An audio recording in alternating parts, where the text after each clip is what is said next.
It's only an audio shop.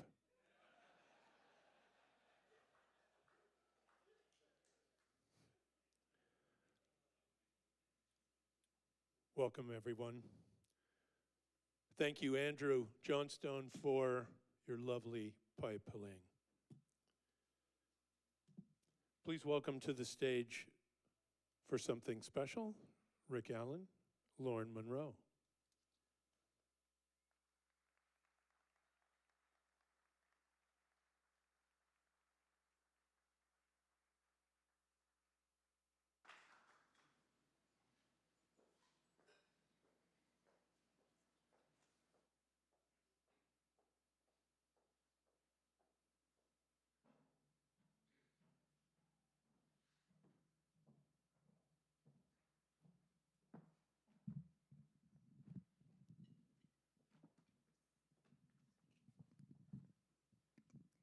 Something about the bagpipes that moves your heart. The frequency is so intense and so beautiful, and it brings you to such a place of stillness to be able to feel. And I think that's why we're all here today, so we can feel. We can feel the presence of Vince. We can feel one another as we start to think about how we can grieve this process. I just want you all to just take a moment and be where you are and look around at the beautiful people here. I want to thank the Edwards family for inviting us all to be a part of this celebration for Vince. So let's just take just a moment to be still and drop into your heart. I know there's been many days it's been a place you don't want to visit.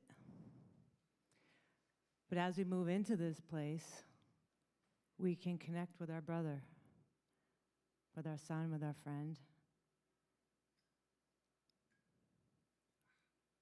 So step into this place and take a deep breath. I know this is just the beginning. This is the time now.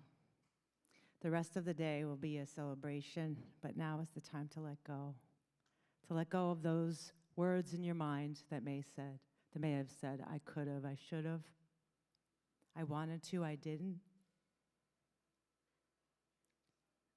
The density of those feelings,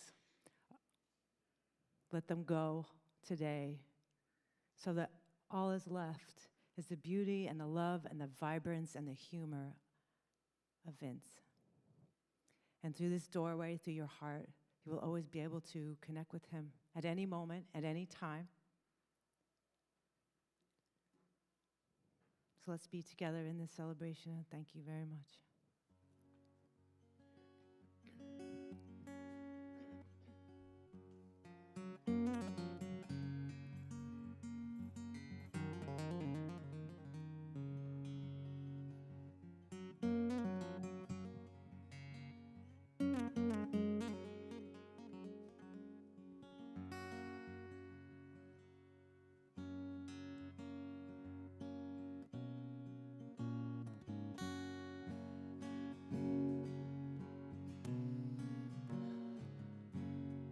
Everybody knows a little bit of something. Everybody's got time to make it last. Even if tomorrow's looking like a daydream, it ain't enough to slowly watch it pass. Oh yeah. That you will have your day in the sun. You will have your day in the sun. Your day will come. Your day will come. And your life is moving in a strong direction. And your eyes are getting clearer by the day. You ain't no angel, but you ain't no felon. It's good to see you getting on your way. And I say that you will have your day in song. That you will have your day in song. And when your road is finally run, oh, they will come. They will come. Speak up loud above this crowd so I can hear your story. Tell me about the road now and your misguided glory.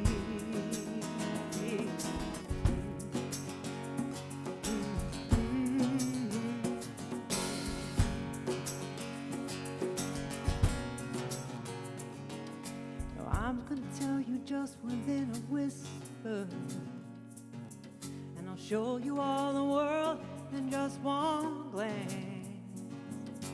Even if tomorrow seems just like a long time, I'm down to give yourself another chance. And I say, you will have your day in song. That you will have your day in song. That you will have your day in song. Oh, that you will have your day in song. The day will come. It's gonna come. The day will come.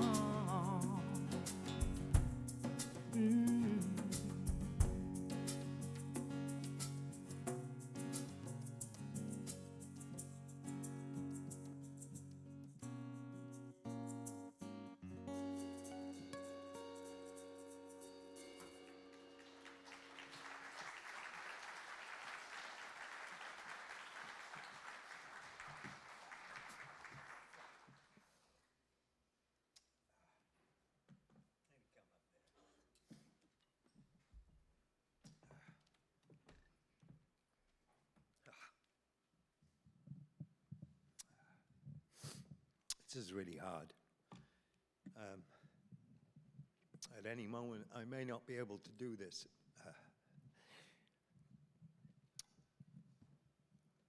Having said that, if you'd ever seen Vince in a kilt, he looked a bit like a Neanderthal petrol pump. It's another story. He always treated me as an equal. Always a kind word. Always supportive. Whenever we played here in town, he was always there. And this is really fucking inconvenient because we promised we'd get old together. And yeah, I'd be here visiting Vince and George and all the guys in the shop. And it was always fun, you know. We always laughed. We always had a really good time. And he left a big hole. And I'm sure many of you are feeling that right now. Yeah, I promised I'd get through this, but this is really difficult, and I would like to do what I do best and play some more drums. And thank you, Vince. I'll see you on the other side.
I'll pass it off to Steve right now.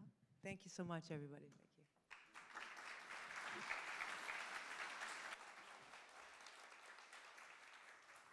Thank you. I guess I'll go ahead and introduce George Edwards.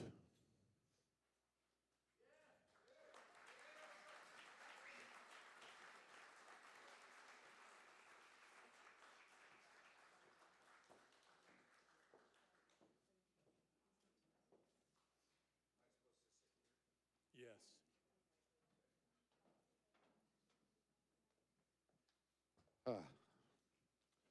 Well, as you all know, I rarely am at a loss of words. Usually you can't get a word in edgewise. I think it's a Edwards Rincuso trait. If any of you had an opportunity to meet my sister Cameo.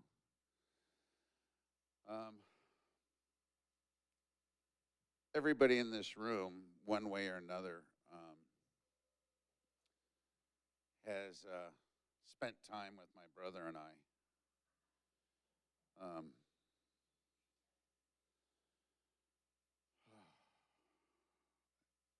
And I know this was to be the last thing that he'd ever want, one, or two, expect. So, in his way, thank you for telling him to go fuck off like he'd tell you all to do. So I'd like everybody to say, Vince, fuck off. I think he earned that, honestly. Just ask Rick. Because Rick, I remember one time Rick called me up and he said, you know what the difference is between you and your brother? And I said, no, what's that? And he goes, he's cool.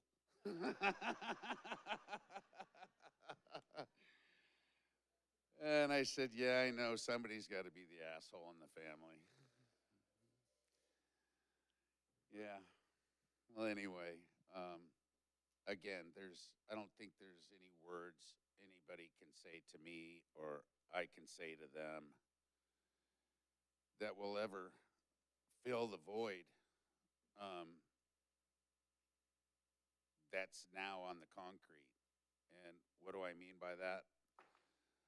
My brother and I had a thing where after we'd stopped touring together and we became company office guys, that he ran the concrete and I ran the carpet. And I know those of you that are here that have spent time in this shop, whenever I came out on the concrete, he would say, get back on the carpet. You always fuck up what's going on the concrete.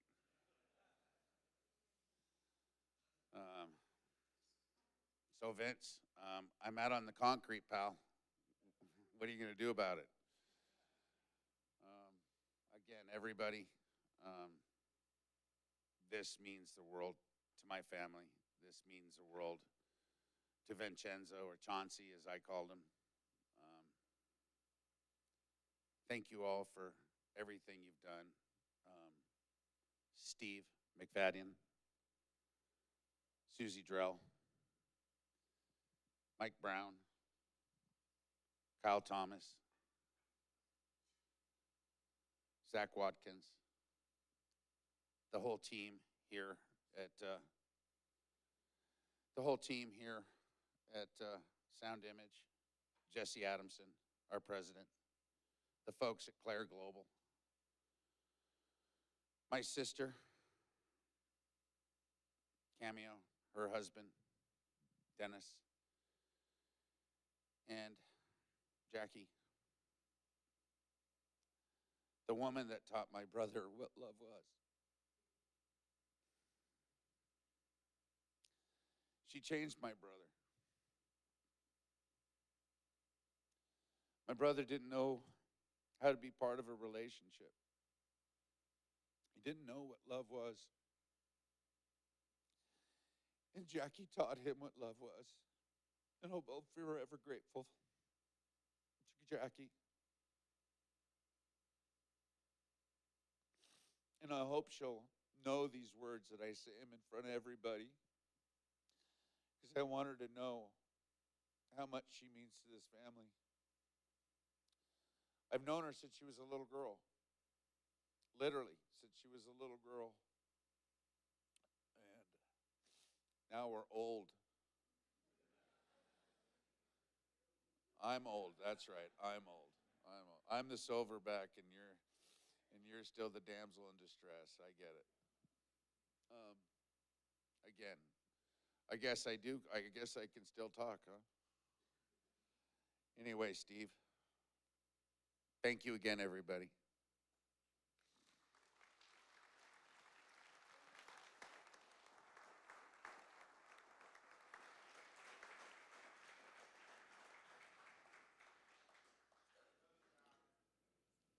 Please welcome Cameo Rincuso Baranowski.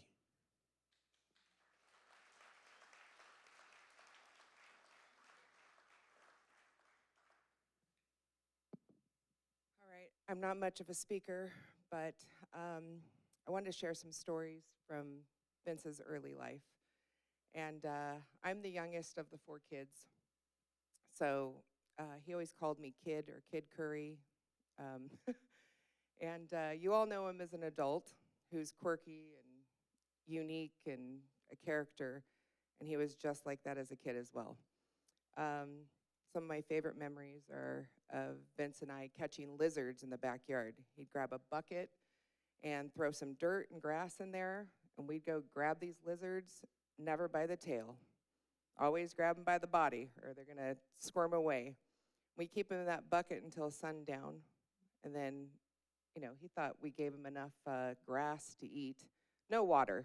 I don't know how these lizards survived, but he was always kind to animals.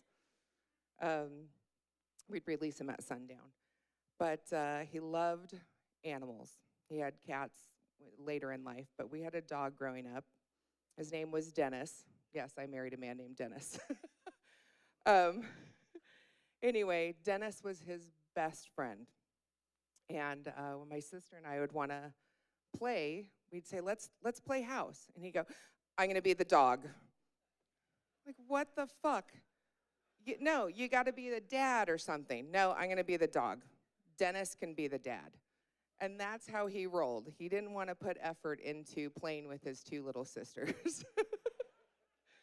My parents put my brothers and my sister all in sports, and it was baseball, Little League. My sister was the best baseball player. She could, was a catcher, pitcher, first base. She did it all. And you're going to see some pictures up here pretty soon. And there's 2 side-by-side pictures of Vince in his baseball uniforms, which it looks very foreign to anyone who knows him as an adult. One picture you can see Vince liked baseball. The next picture is Vince hated baseball and wanted out. So I think it's the second picture probably that year that he was in baseball. I remember sitting with my parents in the stands. And Vince would be out there in left field or something, and he'd be laying on the grass on his stomach, chewing on a dandelion or grass or whatever the hell he was putting in his mouth. And we could hear people in the stands going, who is the kid laying down on his stomach?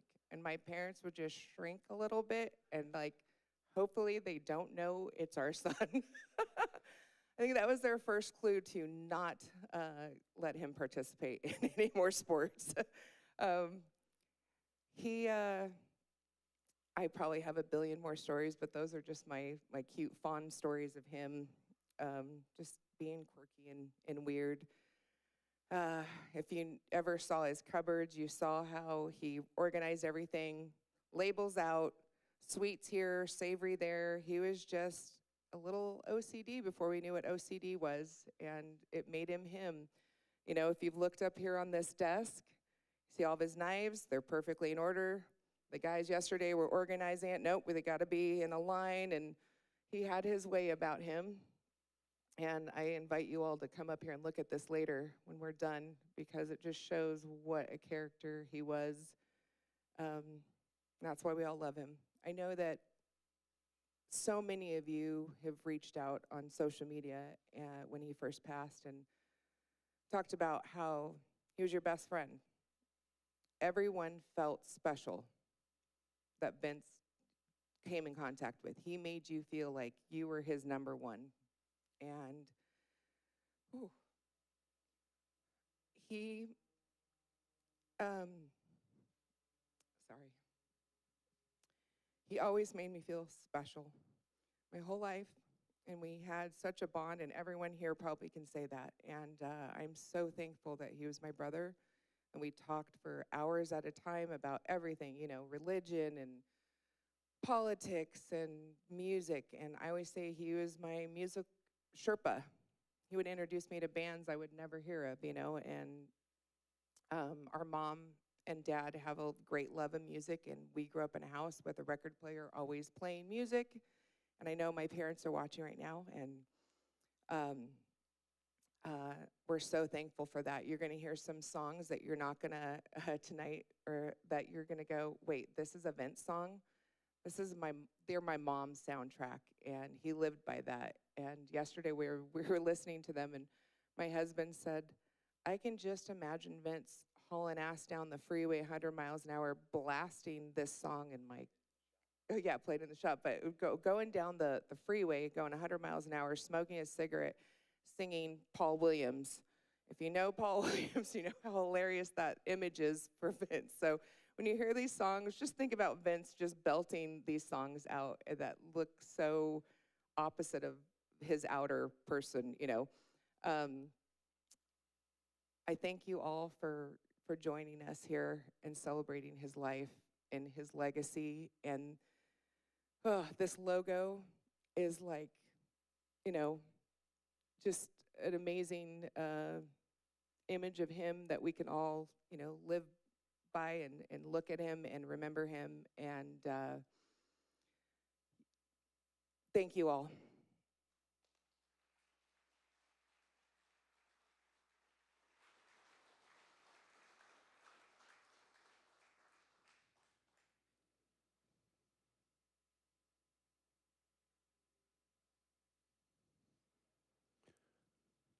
Please welcome Jackie Canterbury.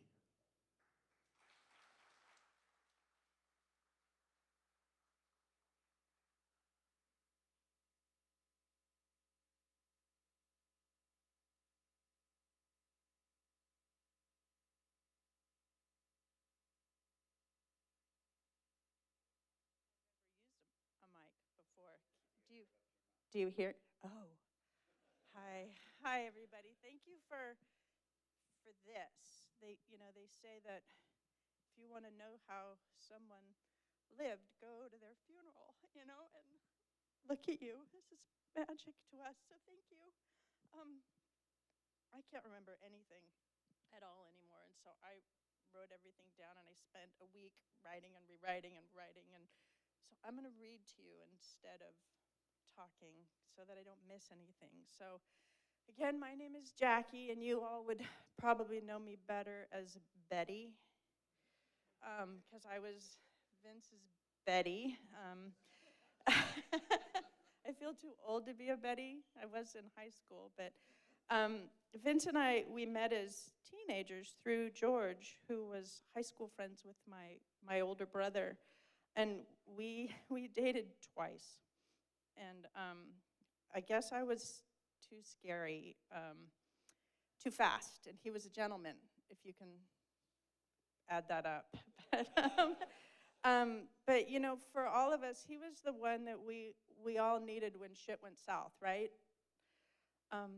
You could come out of any hard or bad situation, and he had the answer. I think you know what I'm talking about, because he probably did it for a bunch of you too. If there wasn't an answer, he was just going to whip something's ass, and we like that about him. You know, everybody wants one of those in their world, and you know, he'd help you bury the body, whatever, and that's one of the, you know, that's what he said. What do you need? We got to bury something, you know? And that's, we don't all have that, you know, but he was our that. And You know, George, behind your back, he's called the George Whisperer. You know, good, I'm glad, you know, because only a few people have the right to talk you down from what you do, and he was one of them, you know? Yeah, it's a beautiful thing. So every one of us had a different kind of relationship with him, you know, like Cameo said, you know. But you had to be cool with being called to the carpet because he was going to make you come honest and come fair. Because he was pretty attached to the, you know, the moral high ground, and you're just asked to come correct, and so you did. And to me, that's just smoking hot. You know, social justice is a big deal to him, and you wanted to get caught doing your very best by him because he was going to remind you that you were doing your very best, and it feels good coming from him because it's the truth, you know. The other thing that, you know, he struggled with, like, weak character, you know. If you weren't going to get on with him if you weren't upstanding, and you just always knew where you stood, you know, and to be the girlfriend of that it requires a lot. But you know, he was on the underdogs team, and he, you know, he pick you up and dust you off and say it's okay, it's going to be all right, and he put you back, you know, put you back on your throne and go let you shine. And either that or he was going to eat you for lunch, you know. He just wanted people to be brave because this is a really hard, fucked up world, and he just be brave and do the right thing, you know. And you always felt like if he was on your team, you were doing the right thing. And he had a lot of respect for those of us who weren't made of glass, you know. If you've been bopped in the nose, you know what I'm talking about. It's actually good for you to get hit in the face once in your life because it changes how you treat people. And he was a pro at that, and those were his people. But he had a little bit of a God complex, and he was transactional in his dealings, you know. It's okay for you to be in his ledger, but he wasn't going to get in yours.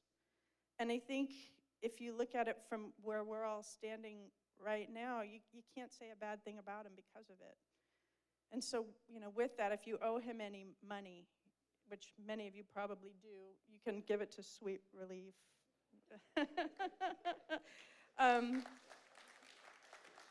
So these qualities, these are to me, these are the things that make up men, you know, the kind of men that can run things and be in charge of things. And it's, you know, it's my honor to be standing here in front of you guys telling you the things that I know about him. And like Cameo said, each one of us had a different kind of relationship with him. And the funny thing is, I know all of them, and I know all about them. And I loved him for it, you know.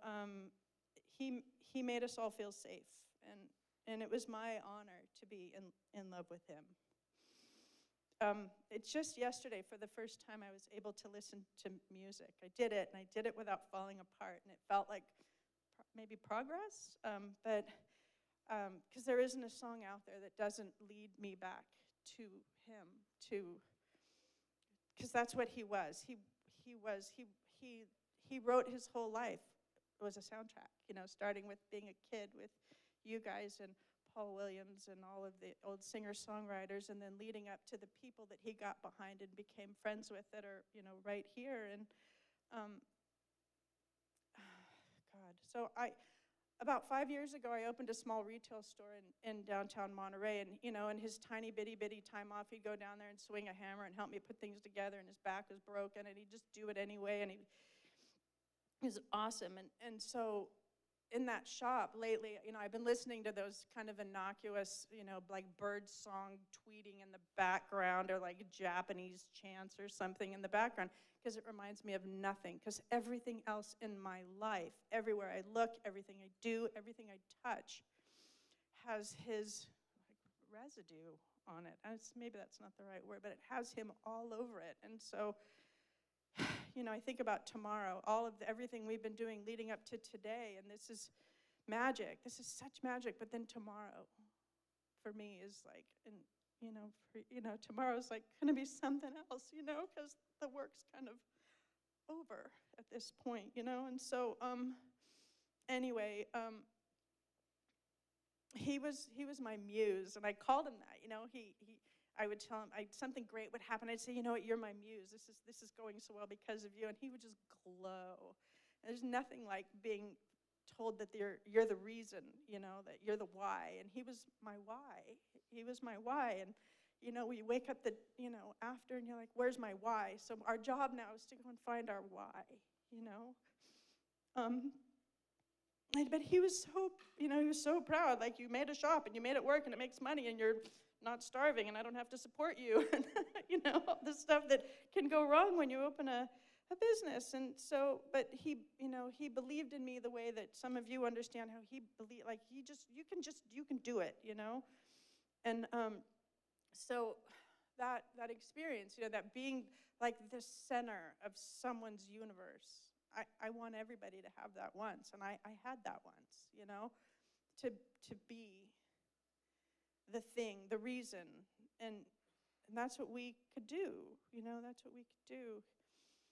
He made me believe I was a goddess, like flawless. You know, he taught me, you know, George, you said that I taught him out of love, and I'm not so sure about that. I think all of us have the inside of us, but when the two people who do right by each other come together, that's a third thing. That's a third thing that happens, and that's what happened for us. How to be in love he did that. He taught me how to be effusive, how to take risks, how to connect completely. And I taught him how to give everyone the benefit of the doubt, because he sucked at that. And I make excuses for everybody's bad behavior. And I think what he learned from me about that is it requires a particular type of self-reflection that dismantles judgment. And in order to give people the benefit of the doubt, you can't judge. And so maybe that's what I could contribute for him. And so we create these little magic moments for each other. That's the stuff right there. That's the stuff we're looking for in relationships, you know? So by our fourth phone date, because, you know, we don't live in the same town, but by our fourth phone date, which is probably about 32 hours on the phone, 8 years ago, he told me, he says, I plan to ruin you for any other man. Done.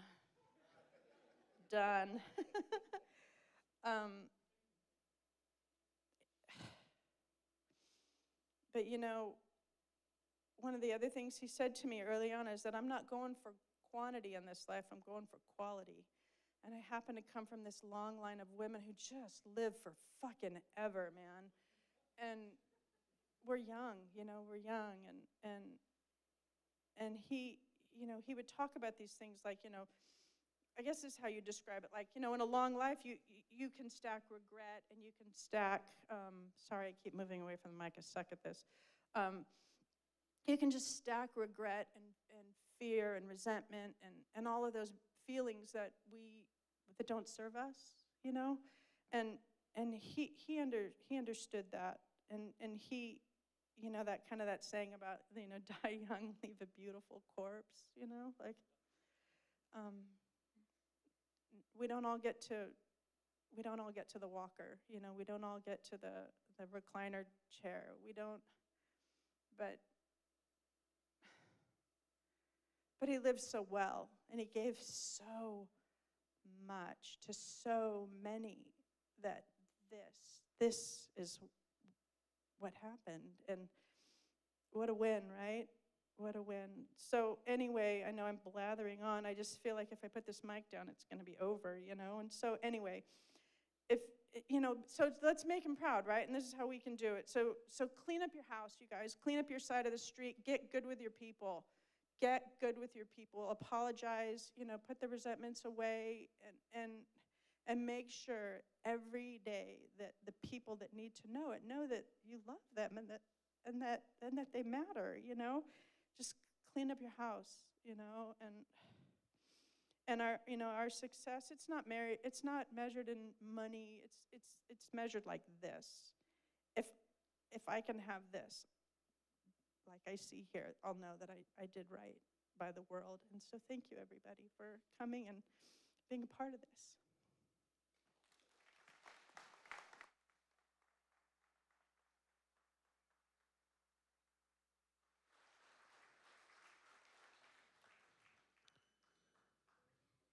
Please welcome John Del Rio. I'm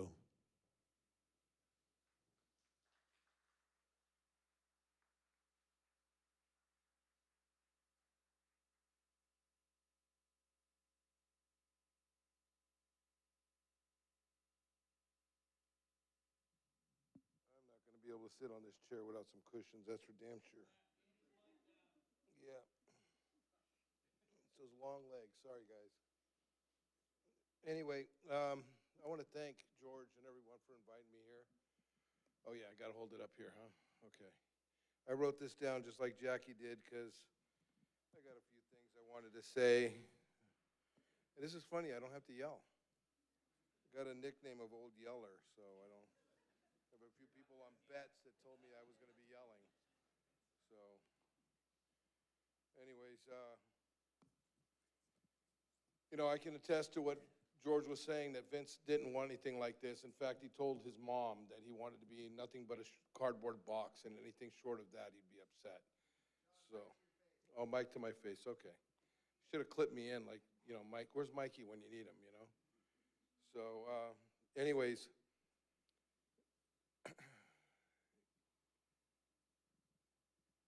gatherings like this, they're not made for the dead. They're made for the living that we are, and to how to survive without that person anymore, to give love and support to each other, and to try to figure out how to go on without them. A lot of you might know that I lost my son 10 years ago this coming September. And when that happened, I had to learn a few hard lessons, and I had to learn them quickly. And one of them was to observe the collateral beauty that comes from something tragic like this. And that beauty can come in so many mysterious ways. It can come from somebody offering a gesture to you.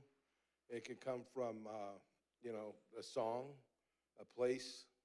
I'm sure Jackie has to do a lot of this, and George as well. Everybody on the Edwards family has to do this. And I would imagine that losing your son is equivalent to losing your brother, or your sibling. And it's very, very, very similar. And the survival part is the hardest part. And the day after is always hard. And it's always hard work. You never get over it. You're gonna have that hole. You're just gonna have to go ahead and live without it. So one of the things that happened with Collateral Beauty I found in my life was that I found young people that would look up to me and ask me questions and treat me as if I was their mentor, where I have many, many, many mentors, Steve McFadden, George Edwards, and they're also my clients, so I gotta extra be nice to them. But in any case, that's what gets you through. Those are the gems that hang out of the wall of the hole that you're in that'll stop you from falling into depression and sorrow. It's, the abyss is what they call it. And you can find yourself in there very quickly.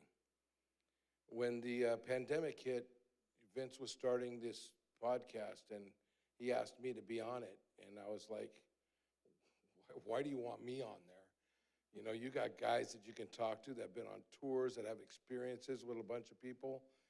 And I'm just a local guy, And yeah, I run a staging company, but that's just part of my job. So, but he said, no, you got a lot to say. And I called him up, and I almost backed out of it. In fact, I know some of the other guests backed out before. And I just said, I don't do well with microphones, and I yell everything. So I don't have to have a microphone. So my nickname's Old Yeller, like I said. So in any case, he made me come on the show, and it was a good thing. It was a really positive thing. And George was talking about him working the carpet and Vince working the concrete. Well, George wasn't the asshole so much, but when he was, you could go to Vince because it was yin and yang, and George was the yang, and Vince was the yin. And when you got something with George and you wanted to talk about it, you go to Vinny, and Vinny would set you straight. I don't remember a single time coming into this shop not feeling like $1 million. It's part of the reason why George thinks I just come here to visit him, but it's not that, it's Vinny. He was making me feel like $1 million. You know what I mean? And how can you not walk away feeling good about yourself. Because the guy, Jackie's right. He didn't air his laundry with us, but man, he wanted to hear how you were doing and what was going on with you. And you look great. You know, one time I took my glasses off and he goes, "Oh my God, I don't even remember you without glasses. You look so sexy," you know? So it was like, you know, these were the things that you just can't, you'll find other people that'll remind you of that, and that's the gem. You got to hang on to that. And, you know, an old friend of mine, an old mentor, told me once that the biggest curse from growing old is that you need to be witness to your friends and family dying around you, some younger than they should be. And the one way to, they say when you die twice. You die once in the physical sense, and you die a second time when people stop mentioning your name. So I think the best way we can do this is just to always bring up conversations with Vince. Throw him in the mix. When talking with family, talking with friends, make jokes about him, you know? Pretend like he's there.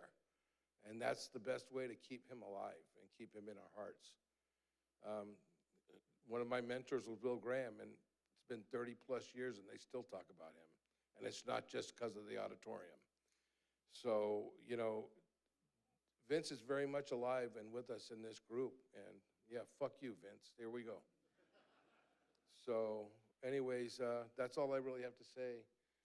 Just remember to hang on to the collateral beauty, guys. That's what's going to keep you from getting upset and getting sad and getting in a hole.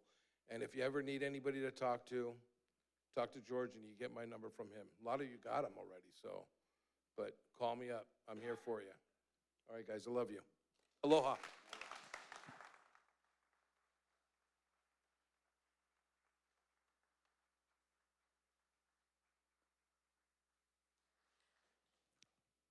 Please welcome Jan Alejandro.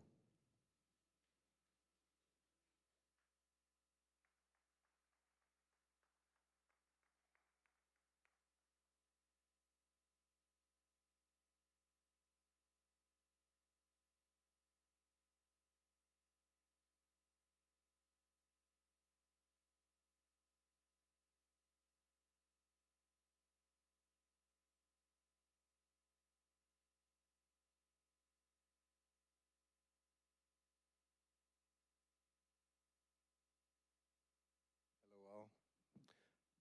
I will talk into the microphone, I guess. Hard acts to follow. But listening to everybody, I realized I fucked up. I was a horrible friend. You know, Vince, like I had a quadruple bypass like 3 years ago or something like that. And he called me up at home when I was recovering. He'd always do shit like that. He would call and he would ask me how I was doing. And all the time he kept in touch. And I thought I was being a good friend. But then today I realized I really didn't know much about him. He had these shows where he got all the information from he did all his studying and all his homework, and he knew what questions to ask. And he just knew everything about everybody, and I didn't know shit about him. I really, when it comes down to it, and so I'm a bad fucking friend. Sorry. He encouraged me. He loved my poetry, and I was like, what? This was really... So I'm gonna, hopefully my phone doesn't go on to sleep while I'm doing this, but here's one poem that he really loved, and it was dedicated to my touring friends. Many of you know me because we make their cases, but I was on the road for a really long time. This is called Without the Rocket. We all started out by plugging it in and unplugging it, wrapping a cable, lifting and loading, holding a flashlight, reading a manual. We would soak it in from our peers before us, wanting to get the gig, then wondering how to pull it off. Sometimes we would fuck it up, Sometimes we would make the magic happen.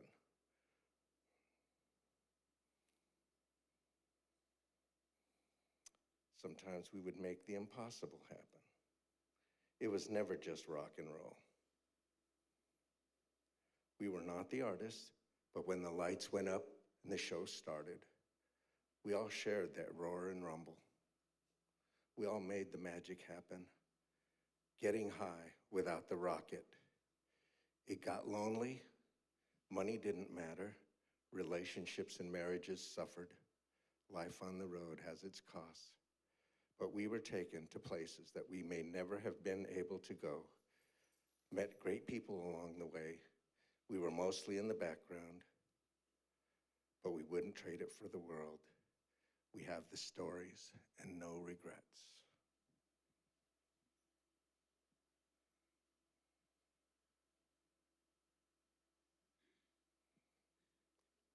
We bide our time. We bide our time. We go to work. We come home. We welcome the dawn. We curse the dusk. Some days we make a difference. Some days we just can't make the hurt go away. We welcome the dusk. We curse the dawn. From time to time we have the answers. From time to time we share some good, but we bide our time, as do most. We share our pain, and as do most. Herald the calm and peace of death. Let it be as we bide our time. Herald the memory of life gone by, and let us smile as we bide our time. Goodbye, Vince.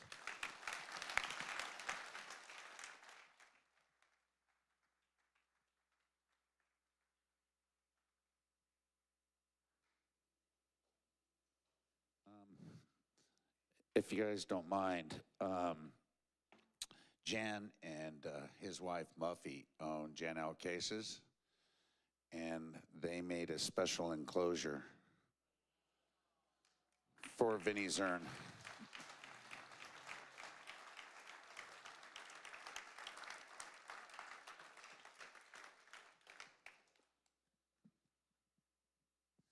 Who can say that?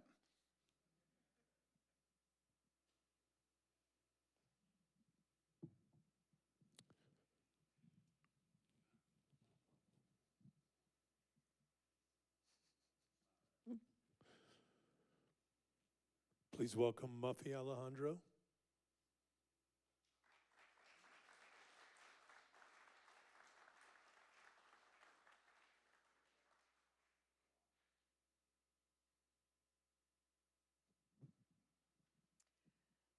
So that case is really something. It took me and George and a whole lot of emails to India to get the dimensions to make that case. And about, what, 10 days, George?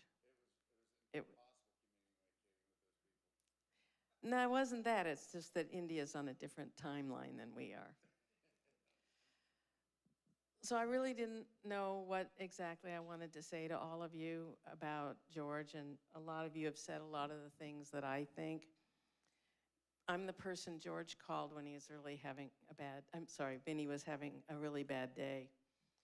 And he didn't have to say he was having a bad day. He'd call me up and he'd say something like, "Can I buy casters?" And I'd say, "Fuck no, I don't want to sell you casters. I want to sell you cases." He goes, "Oh, okay." And I'd say, "Bad day, huh?" He'd go, "Not really." And I'd go, "Yeah, uh-huh." And then we'd talk for 30 or 40 minutes on the company dime. About 2 months ago, George and Vinnie called us, and they said, "How are you doing?" And I said, "Well, I'm okay. I got out, Jan got out, the dogs got out." And they said, "Did your house survive?" And I said, "No." And they were like, "Oh, fuck. That's not good." And I said, "My daughter got out, and her dog got out." And they said, "Did her house survive?" And I said, "No." And when John was talking about really understanding about what's good at really difficult times, the times that you think, how am I ever going to get through this? I'm going to tell you what you're all doing here for the Edwards and for Jackie. All of these people came through for us, and when George and Vinny called, we hadn't talked in really a long time, right, George? You have no idea what it does.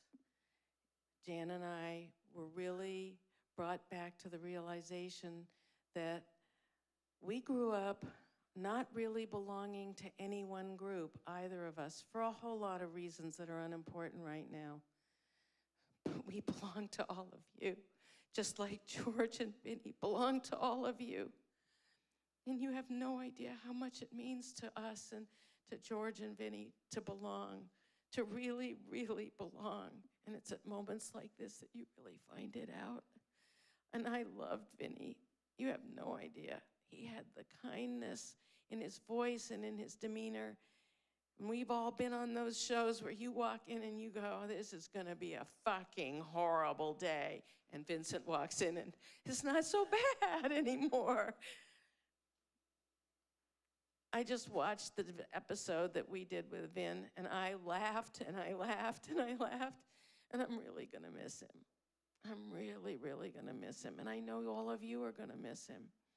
Just remember, he made you feel so good. And that was the last time I ever talked to him. And I'm never going to forget that. And I hope all of you remember the last time you talked to him, and that you never, ever forget it, and you never let George and the family never forget that. Because the ability to remember that somebody always made you feel good, pass it on, and never forget to do that again. Thank you.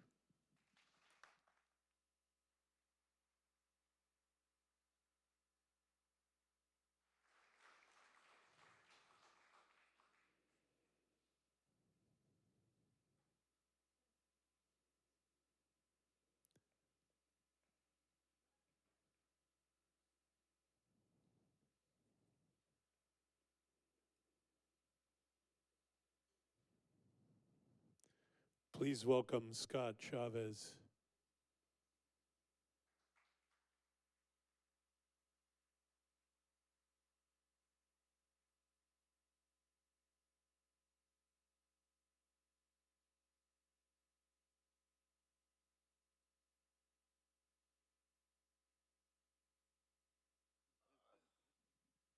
I remember sitting in this chair. It just feel, wait a minute. That wasn't there. I could tell it moved my butt crack a different direction. There we go. Man, Vince. Hey, Scotty baby, let's go to Black Bear. I love you, man. Scotty baby, I love you. I used to love hearing that. I would just listen. He'd leave messages for me on the phone, and I would just listen to them again and again. I still have them now. I was going to play one, but I left it out in the car. And I wasn't thinking about it, but, oh yeah, can somebody hand me Vince's brain? I need his brain to do this next half.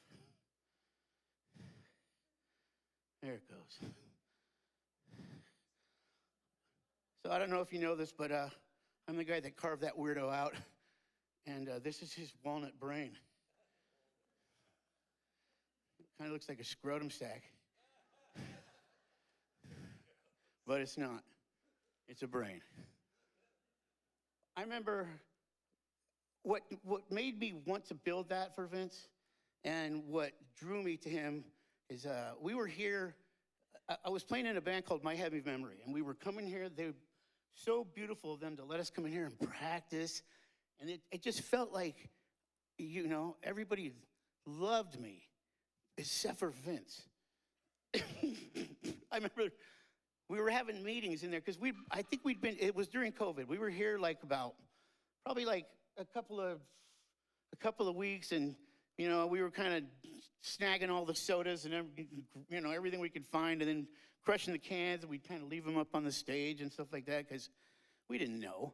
You know, we had COVID. We're trying to stay 6 feet away from each other. But I remember we went into the meeting room, and Vince was talking, and so was I, which was bad. And I remember Vince stood up, and he goes, hey, shut your fat ass up. I'm trying to get through this. And I just started cracking up and turned around. But after he said it, I saw in his eyes right away he felt bad. And it didn't feel bad to me. I mean, I've been in this business a long time too. People are going to call you everything. You know, I've been called a porcupine squid. I don't even know what that is. But I could see he felt bad. And, you know, I was like, I'm going to let him stew for a little bit. So finally, you know, we got outside. He came over. He's like, hey, man, I didn't mean to tell you that, baby. I love you. I didn't mean to say that to you. I'm like, it's all right, bro. I'm not sensitive.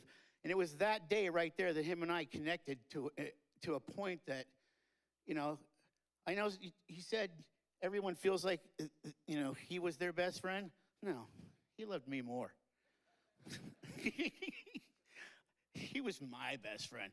And I loved him. I loved going to the Black Bear with him and just talking and, you know, and then he used to give me like, because, you know, I've been like broken for 3 years freaking straight. A broken arm, broken fingers, broken everything.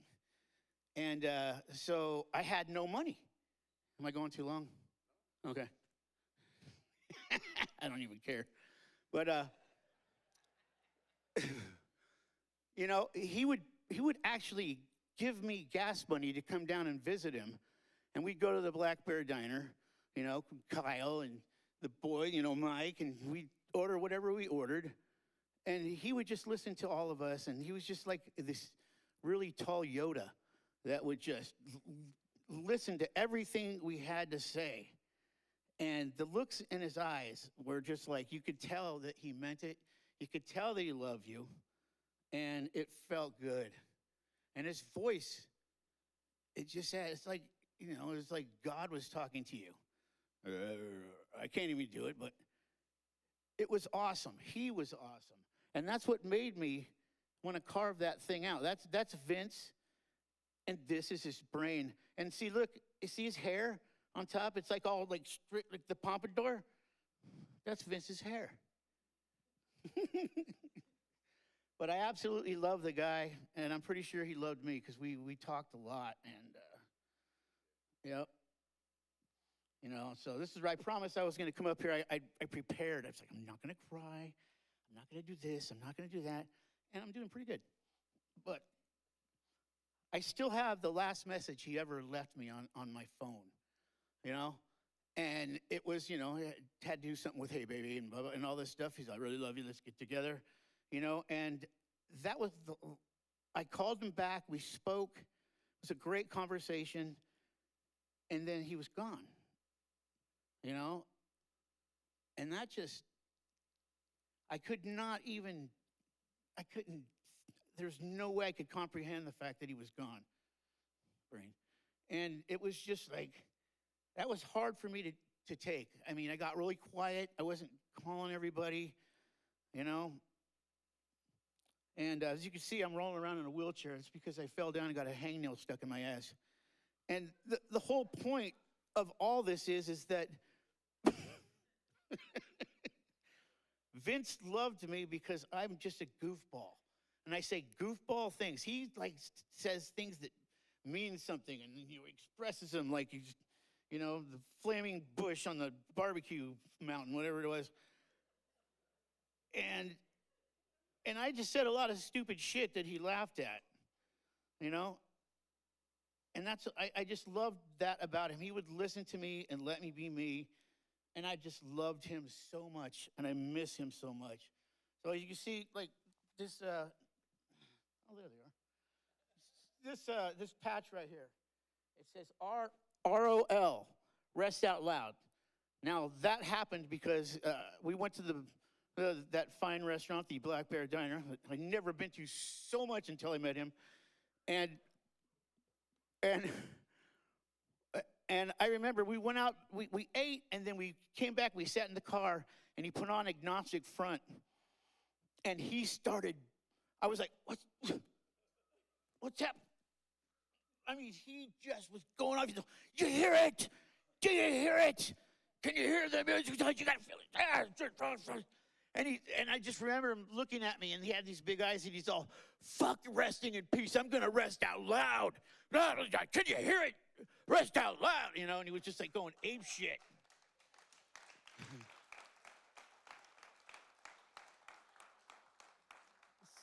So I made these because of that.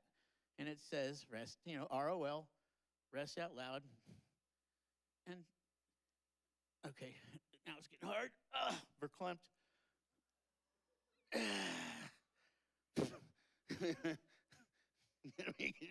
Hey, hi, buddy. But yeah, that's where that came from. Rest out loud. And so that's why I needed this brain, because I would have forgot that.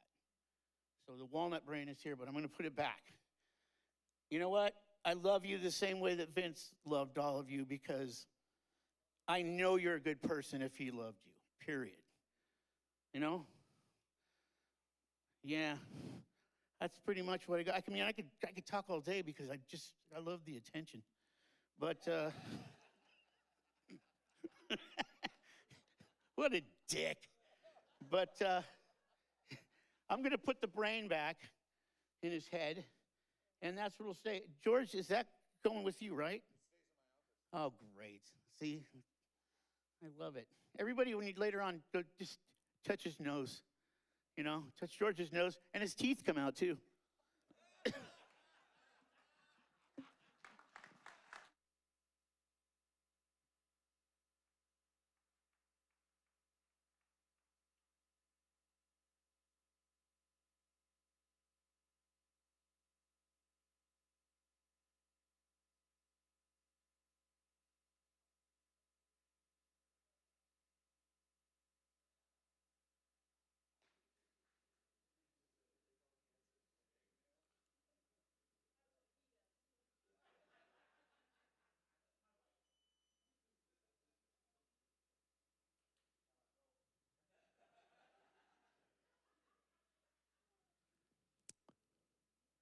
Fuki.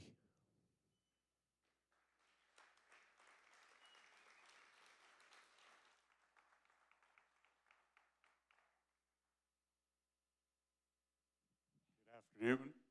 I'm totally unprepared for this and at a loss of words. I don't know how my name got on the speaker list.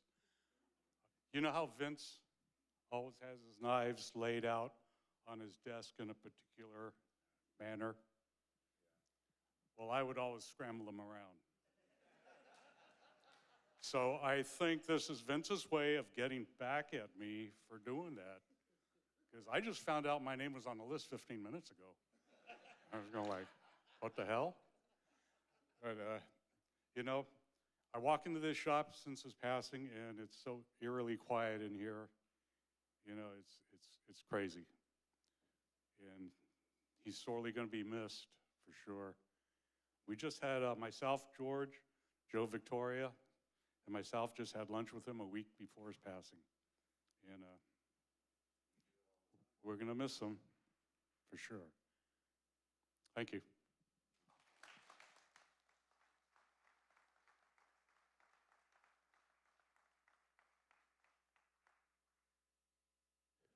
If there's anyone now that would like to speak, we would like to invite you up.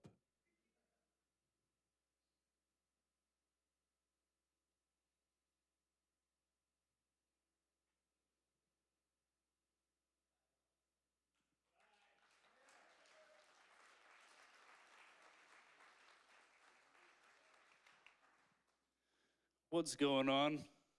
I wish we were all meeting a little bit differently, but it's great to see everybody. I think Vince would think the world of everybody just being in one place. And, you know, me and Vince, when we first met, were not on good terms. We did not like each other at all. Zero. But we learned to love each other. We're very different, right? Through COVID, between the three of us, me, Mikey, and himself, we lost like 20 people in the industry, whether it was drug-related, 17, it was a lot. We didn't know what to do. We weren't working. We were very separated. We weren't talking to each other. We were typical COVID shit, right? And then he started a show with Bernie Broderick called The Shit Show. And it was like cook a rotisserie chicken on 2 par cans, or like, you see if he could hammer a nail with a 58, right? I think that was the first show. It was the second, yeah. And it was out on that loading dock with the door open with 1 camera and like a spool. It was a wire spool. And that had all of his shit. And that was like, he thought he was the greatest thing in the fucking world over it, right? Him and Bern. Bern couldn't shut the fuck up, so he fired him. Bless his heart.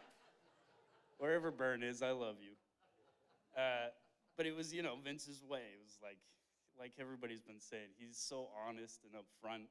It's like, he's just gonna tell you how it is. And if you don't like it, it's tough shit. It's the truth, right? I think that's what made him so special.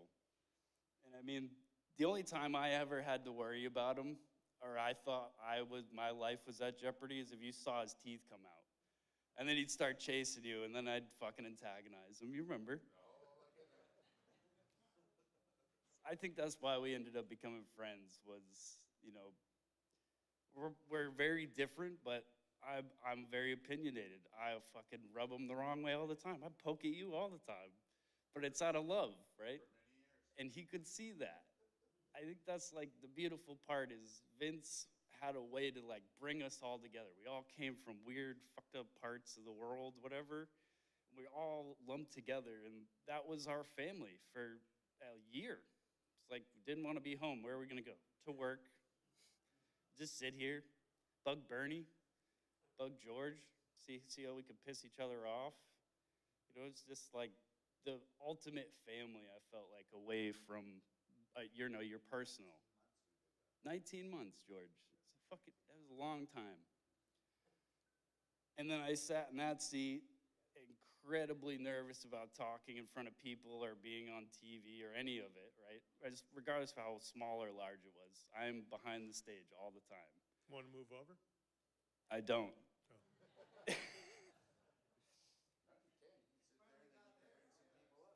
I just think I truly respect him for the honesty that he had, regardless of whether it was good or bad. Like I say, he's going to tell you how he felt. And it gave everybody around him power. We all lifted each other up, just like when you were a kid and you had your group of friends in high school. It's no different here. He just wanted to see you happy and having fun. And if, you pissed him off, he might chase you around and without his teeth in, And Fuki, you know how many times I got shit because these knives were in the wrong place? Fuck. But down to Scott's band with Paulie and everything we went through was always a healing process between all of us. Like, how can we sit and be here for each other? So, right, he's a hard motherfucker, but he always took time for you no matter what it was. Didn't matter if you lined up with it or not. Yeah, you're a dumbass. You shouldn't have done that, right? Or, dude, good for you. You fucking killed it, and you're hyper-focused on something stupid. Like, he will tell you that stuff. And I hope, like, everybody that walks away from this, try to bring that with you. Like, stay in touch with people. Don't let those things slip away. I'm on the road all the time. Every time I would come home, he was the first person I would see. You'd go out, eat dinner. If he was about to have surgery, we'd take him to a show or something. It's like, hold that. You only know somebody for a very short period of time. You got to remember them for the rest of your life. So just hold that and appreciate it. And know that Vince loved all of you. We all think he's our best friend. Well, fucking look at all of us next to each other. And I hope that you take that from that. Anything else is yours, but he appreciated every last person in this room, and he took the time to talk to everybody. It's like, who do you know, George, looking at his phone, because I know you have his phone now. It won't stop ringing.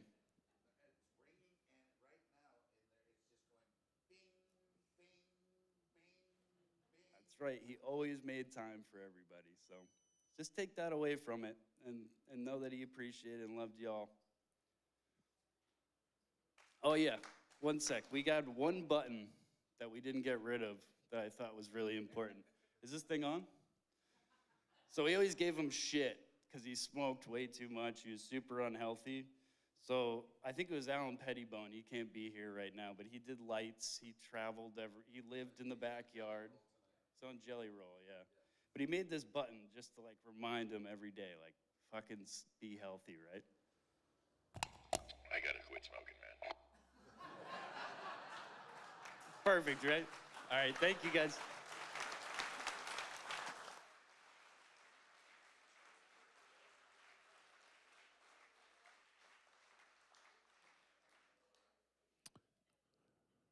Would anyone else like to speak?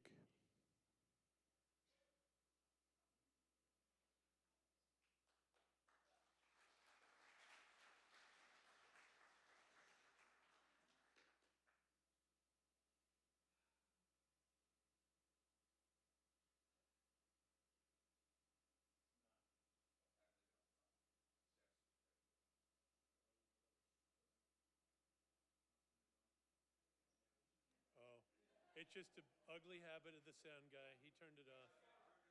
All good. Sound guy. I'm a sound guy.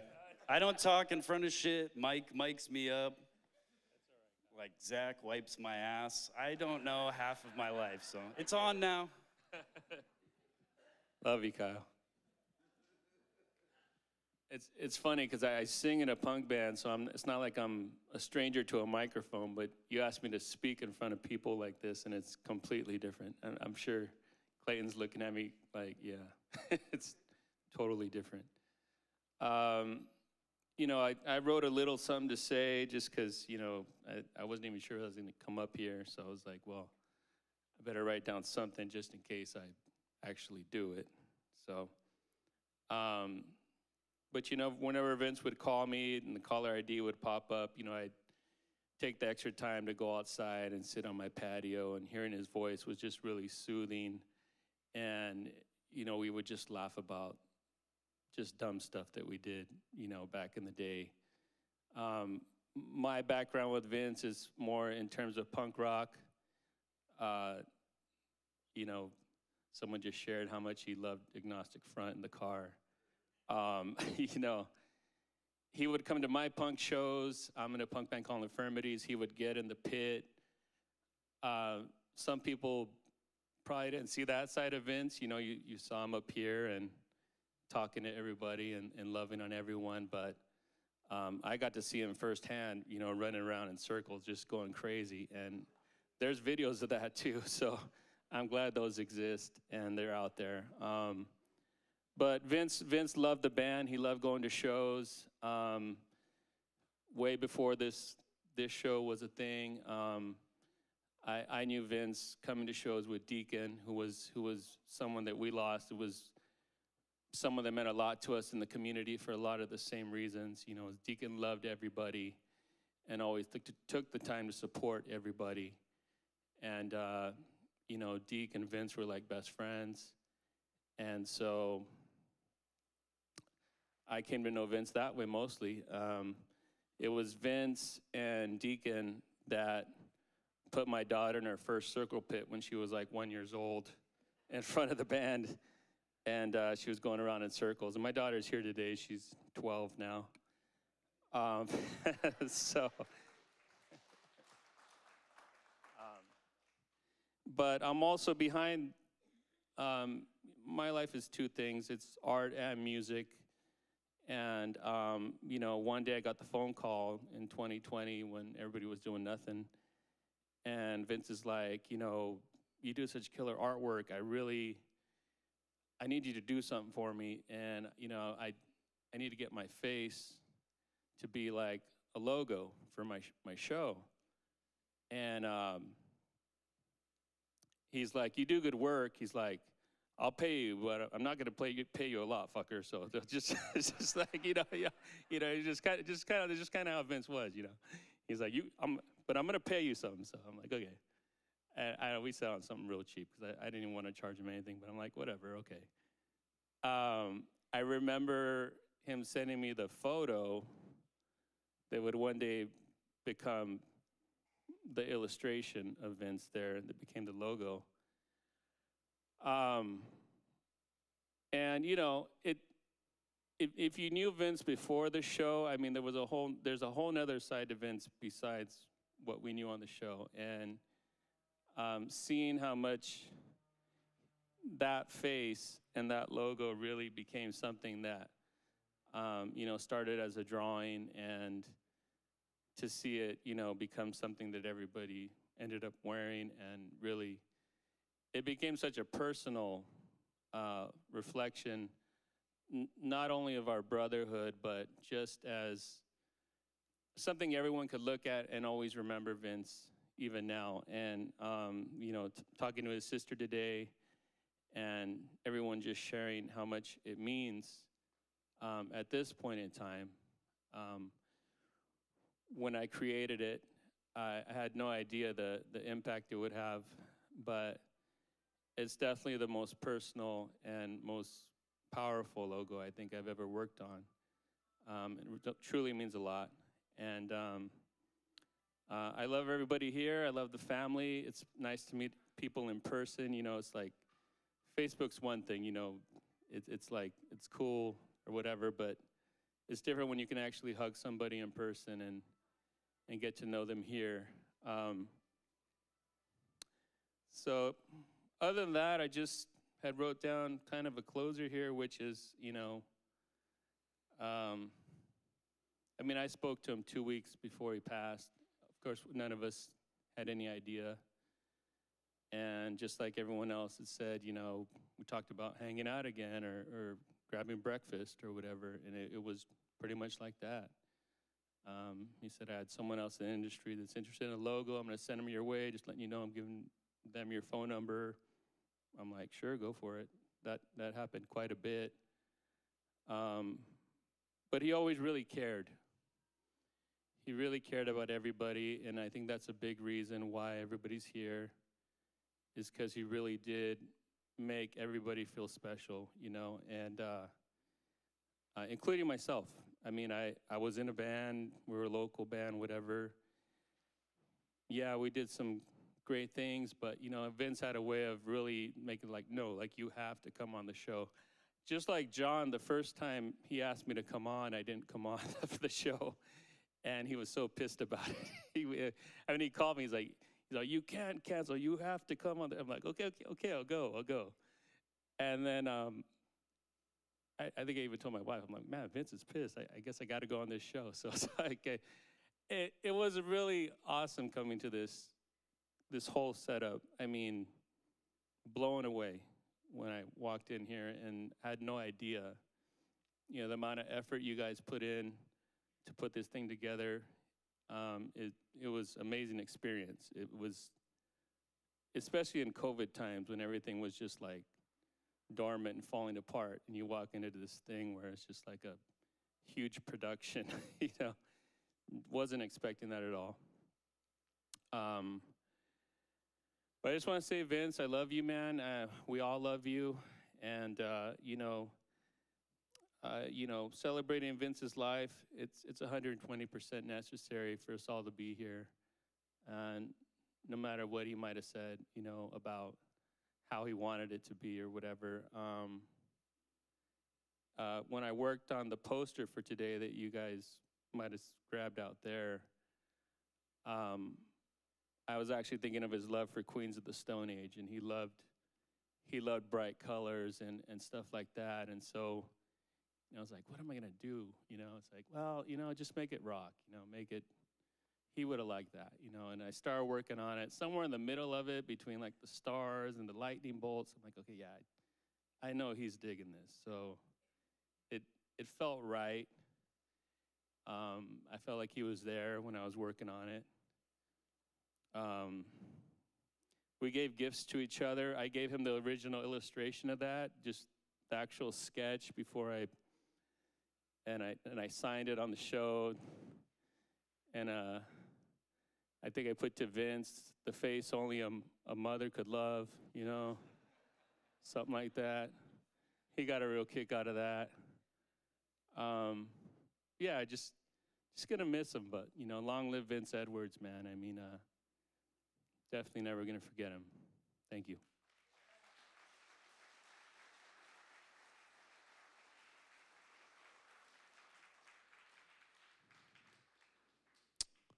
Anyone else?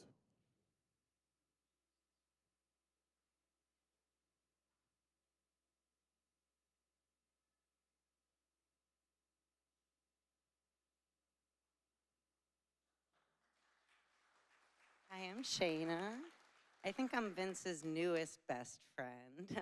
You guys are all probably his old best friends. I know who a lot of you are because he told me about you and how much he loved you. So nice to finally meet you guys. I think Vince was the person I hung out the most with in the last year. We went out to lunch every week. First time I got to see him in the shop, he didn't know me yet and didn't know what a big, annoying loudmouth I was. So he obviously was really mad about that at first. I got on the computers training, and he comes over to me an hour into me just having fun, and he says, I don't know what's wrong with you or what your problem is. If it's your first day and you just got nerves, you need to shut up. And it's like, okay, duly noted. And then we took our first smoke break together, which lasted 3 hours, because he found someone didn't shut up like he didn't shut up. And then it went on, and I talked to some people after who said, did you know Vince before you worked here? No, we just don't shut up. You know, we're that kind of people.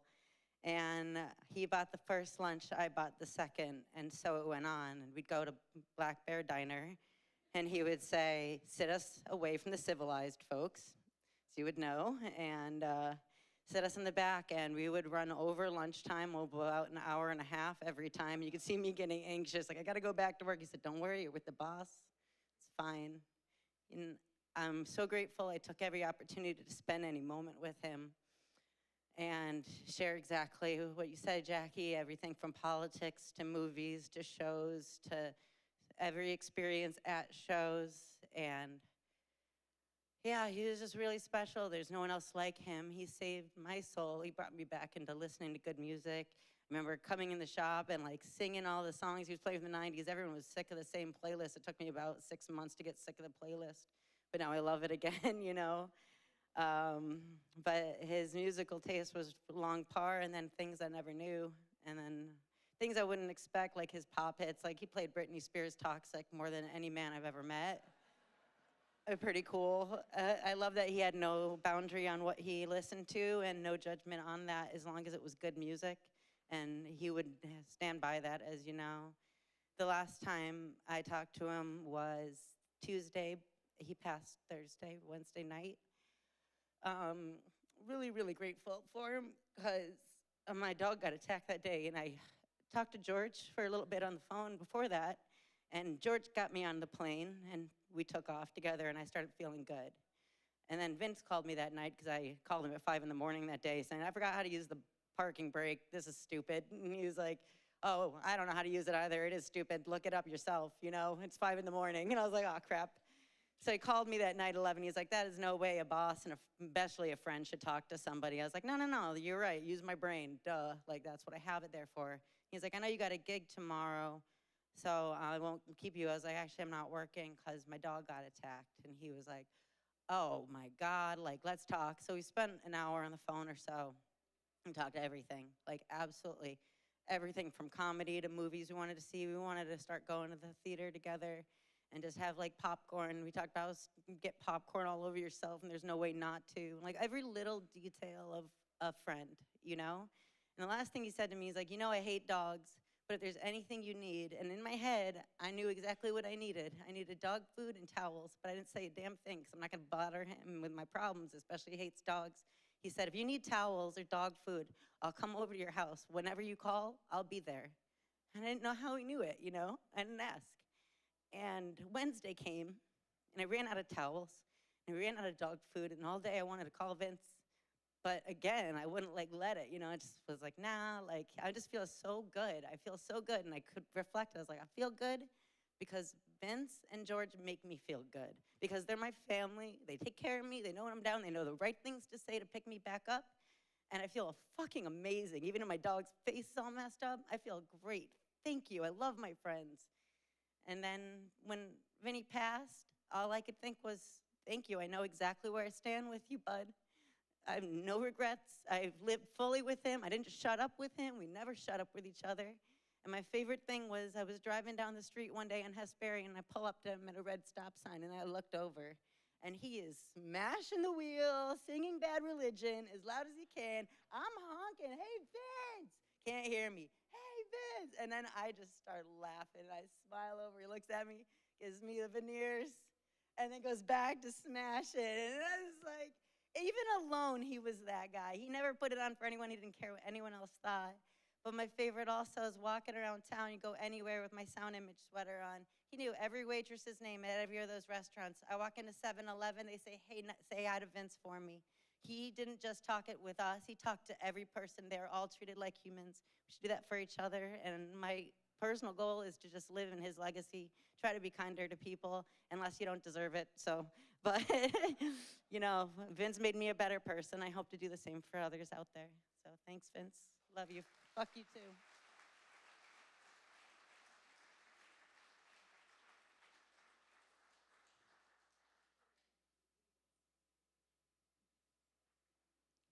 I forgot to do something very important when I was up here. So I'm just going to take a moment to thank all of the crew that put in the work to build this stage, to recreate Vinny's set. You guys are the best. He loved you all, and my family thanks you for all the work you've done, the time you've donated, the hard work totally shows. Thank you guys so much. Please give him a big applause.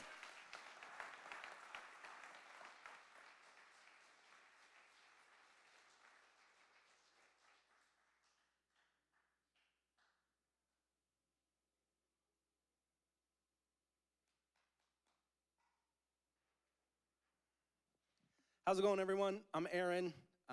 I haven't been here at the shop in quite a while, but I spent a lot of time here for many years.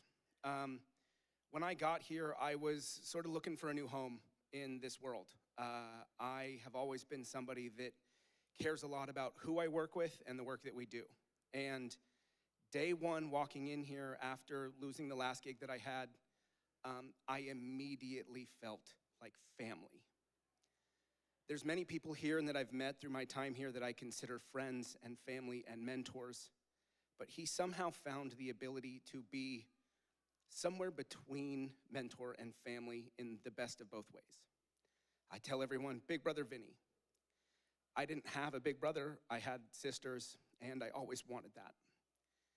He knew how to be a mentor without being an authority figure, because he had his own issues with authority. And he could just make you feel like everything was gonna be okay. Even when it wasn't, even when it was your fault, even if you were being stupid, he would just make you feel like it was gonna be okay. The next day was gonna come, you were gonna get through it. I just am so thankful to have Big Brother Vinny as somebody that is in my corner, watching out for me, sharing his experience and his love. And I just wanted to say that today, that thank you, Big Brother Vinny, for being not what anybody wanted you to be, but exactly who you were needed to be every single time. Thank you, Vinny.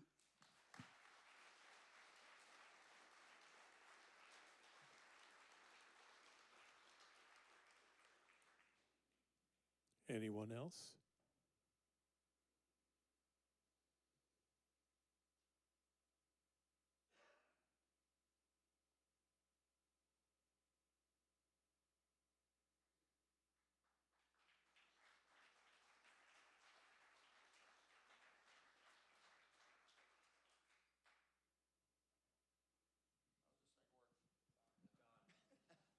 That was an inside joke. My name's Alan Kraft. I've known George and Vinny since '81. They showed up at Music Annex Recording Studio for a Medfly session. They did a little funny song about the Medfly invasion and the entire valley being sprayed with malathion, if I recall correctly. But it wasn't long after that, when I was the guitar tech for Eddie and the Tide, another local band, that Vinny took my place as I moved on to Greg Kihn and other bigger, better things. That was a decade or so before I came back to the Bay Area as an engineer, general contractor for Neil Sean, to build his studio and to reassociate with George through Sound on Stage and the reformation of that band. And when Vinny called me up to come in and do the podcast, I said no a couple of times because, well, there's much more talent in this room today than I brought to the table, or so I thought. Vinny has that way of making you feel like you're the best one in the room for the time. And he did that for me on this stage, and I'll always treasure that moment in my heart till the day you're having one of these for me. I love you, George. I love you all. And that's all I've got to say today. Love everyone.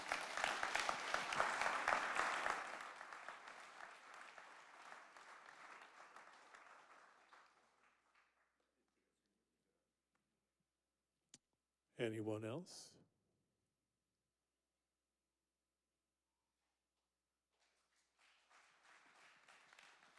Hey y'all, my name is Clayton Q, and I'm from Nashville, and I came here in 2020 and met George and Rick and Vinny kind of all at the same time, and they invited me to come across the country and perform for the Big Love benefit, and Vinny stood next to me when we were coming in. It was mask mandate and all that, and so we're standing up, and he's like, you know, he leans over and he's like, I don't want you to stand next to me because you're taller than me. And I want to be the authority figure. I was like, oh, yeah, okay, I got you. That's cool, you know.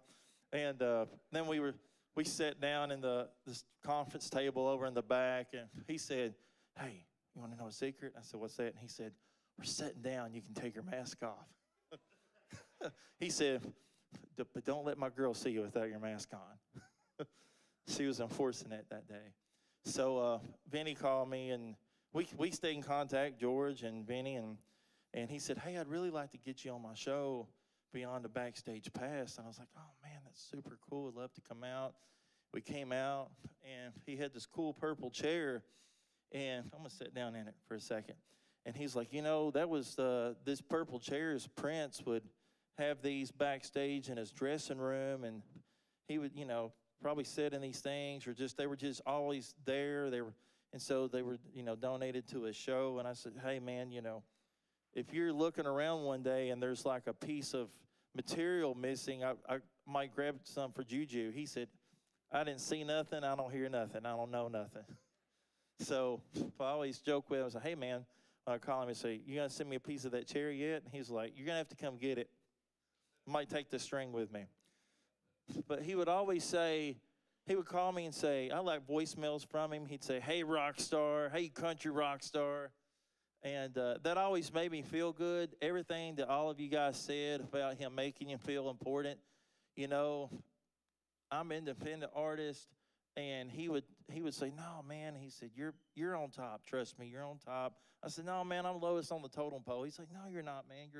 He would always just talk me up and make me feel good, and that's just who he was for all of you. And it doesn't matter if you're rigging and putting that stuff up on the shelf. I have a feeling that he made every single person from the janitor to the CEO make them feel like they're important every day.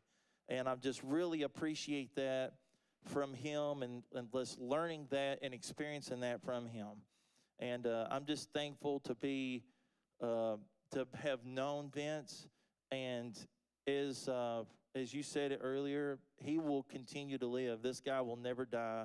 The rest of eternity, there's going to be someone's great-grandchild that's going to hear stories about Vince 185 years from now. They're going to say his memory's still going to be living on. So I want to thank all of you and Vince for, I feel like, part of everyone's friendship and family. So thank y'all.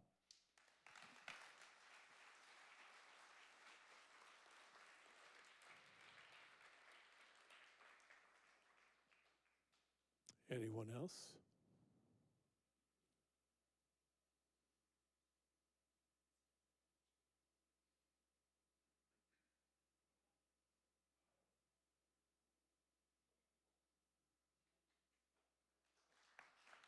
Thank you.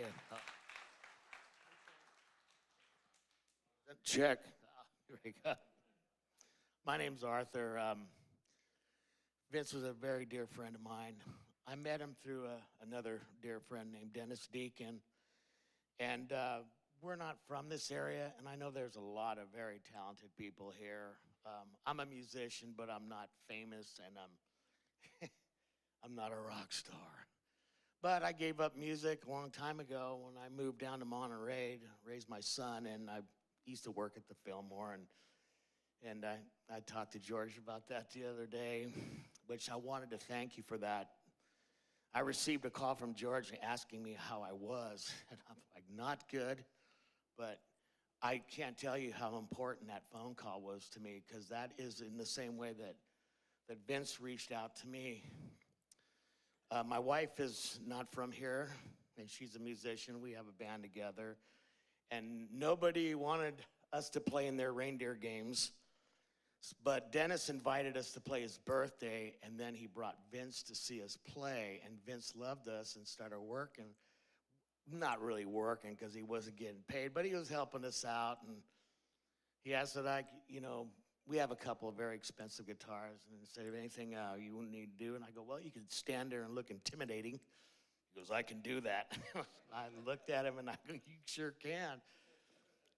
And man, what a great guy he was. And I'm a big fan of the show when he launched this show, and I watch it all the time, because when I used to work at the Fillmore, we used to do all the big load out and all that stuff. But like I said, I gave it up 20 years ago. And then we were invited here because Vince wanted to get involved with a show that I was putting on for Dennis Deacon called Deke Fest. 32 bands, 3 days. It was a nightmare, but it worked. But when he came here, I looked and I said, are you kidding? We're playing a dive bar. And then what I saw, what they did with Lovers and Strangers, where they took that same bar, I took some great shots of Vince standing. The stage was as high as the sign. They did the whole outside. Lovers and Strangers were amazing. It was such an incredible thing to see. And I'm blown away by this place. And I don't know a lot of you. Some of you, like Jackie, I've known a very long time. And we want to come see your shop if we can, because we need to reconnect. I still remember the kombucha tea. Jackie's the best. Love her, Delana.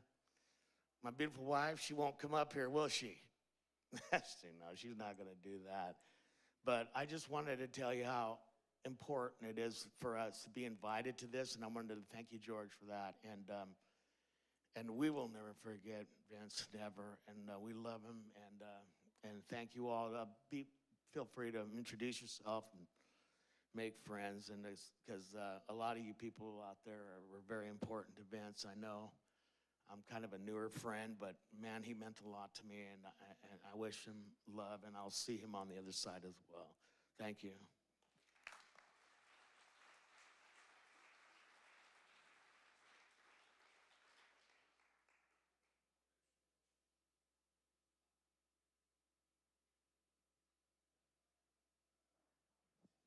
Hi, y'all.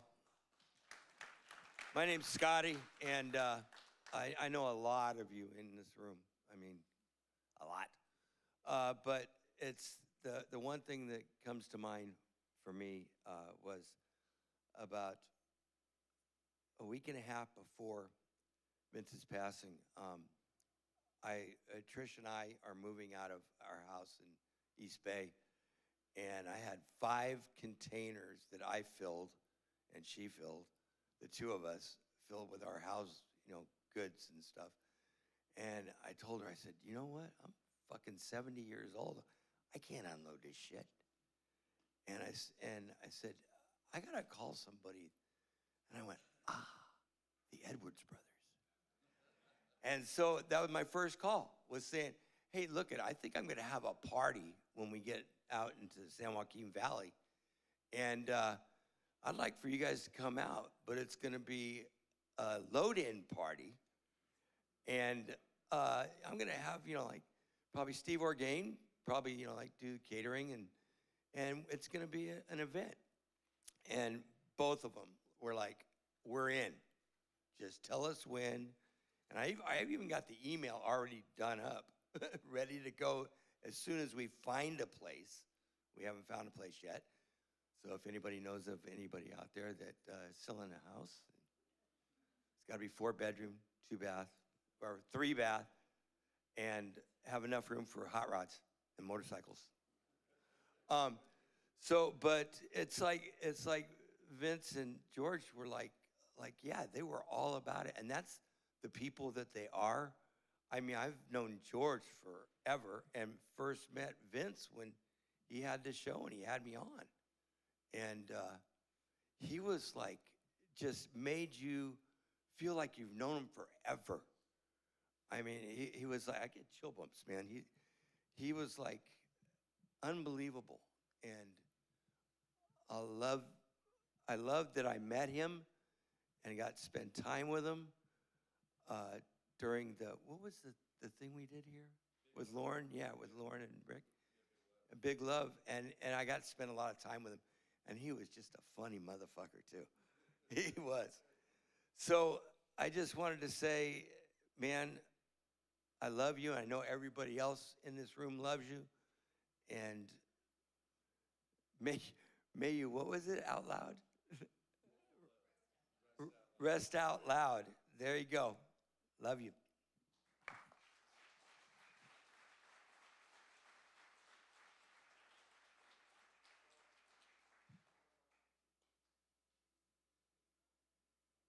Anyone else? Oh, he's working his way down the aisle, I know. I'm a lighting tech, so it works. Hi, I'm Johnny. I work in the shop quite a bit, and I'll make it quick because I only knew Vince for a short amount of time. I met him 2 Octobers ago when I interviewed with him. I didn't realize it wasn't the actual interview. Drew was there, but I got the job. And then I came in April and had my real interview with George. But regardless, when I first met Vince, it was like a rock and roll poster, like stepped off the wall. Who is this guy? And anyway, I said I'd make it short. I just wanted to impress upon you that you've known him, some of you, like his entire life, so you already know how kind he was. And he was making that impression till the very end on me.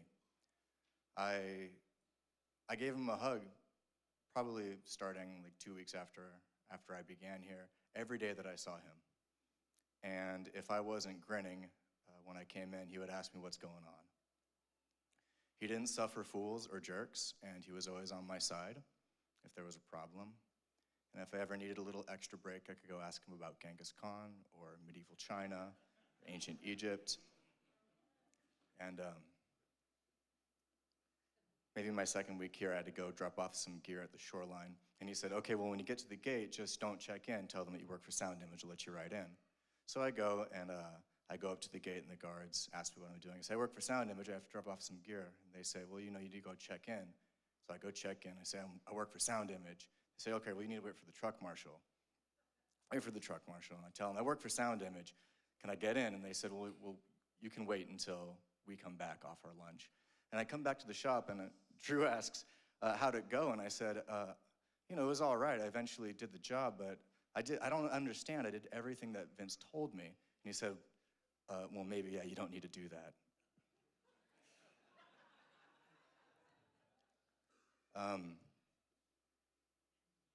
I was auditioning for a musical last year.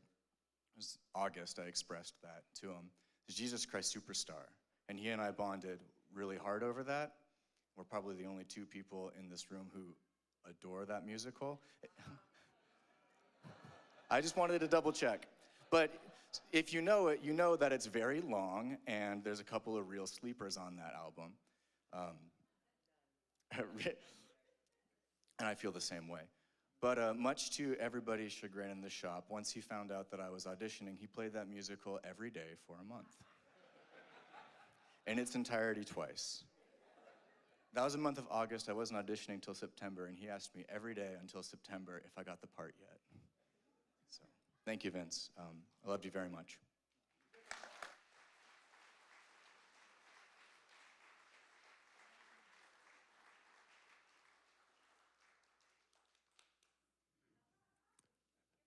Anyone else?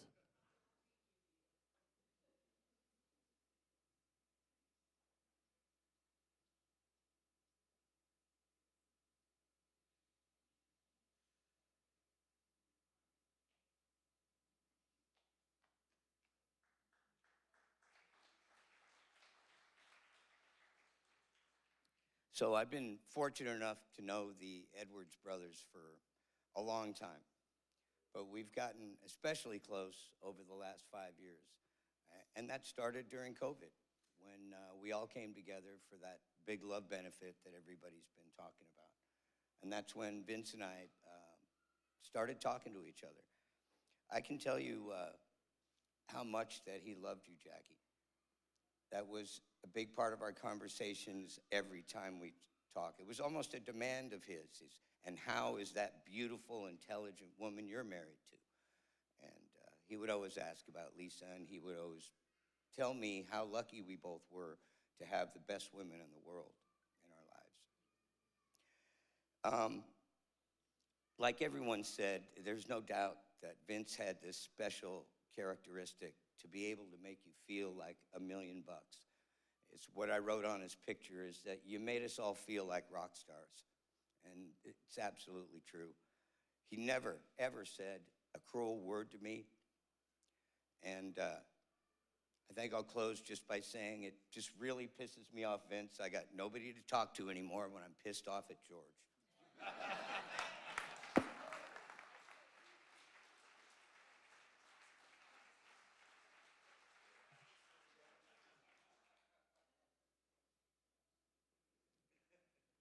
Anyone else?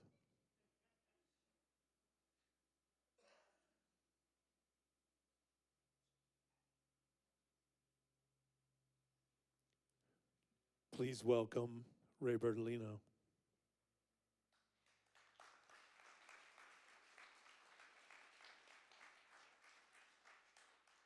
Maybe.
I'm gonna play a song for you guys in a minute.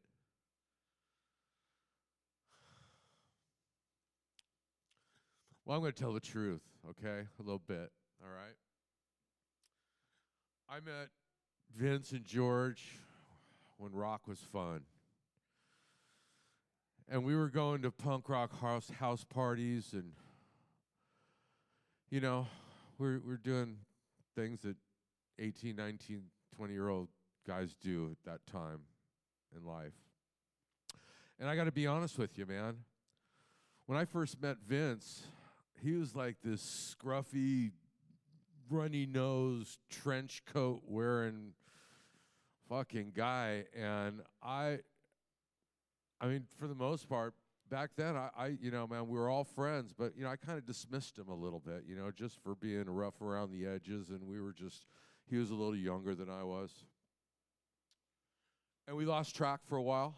You know, everybody grows up. And then George and I reconnected. And with that, we started doing my band again, which I'd given up for a while as well. And, there, talk about an independent artist, man. I mean, there's no money involved in what I do. We do it out of love, and we do it out of brotherhood. And, that's what those guys bring to the table every fucking day. So anyways, I reconnect with Vince. And all of a sudden, he's this articulate, well-read, just amazing fucking human being. And I was like, oh my, Vinny, what the hell happened to you, man? When did you get smart? And he did, and beyond smart, Vince had a way of feeling what you were feeling. And it was beautiful.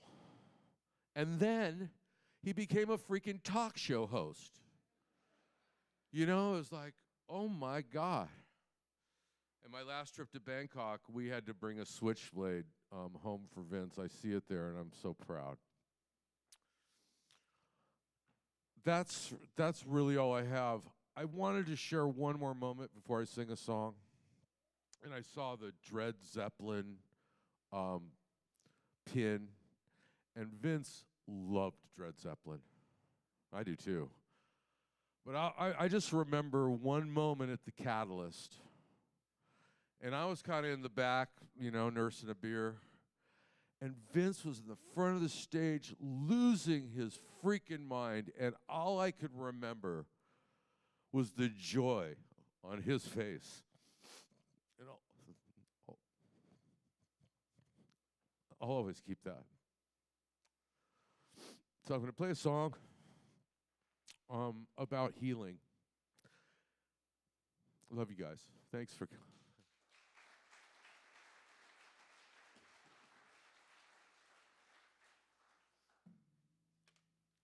It's also a song I wrote about a dog, which is pretty appropriate, actually, to tell you the truth.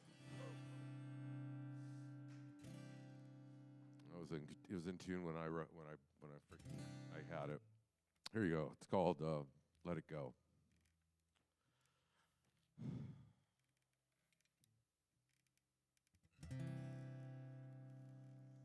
Well, lately I feel so wrong.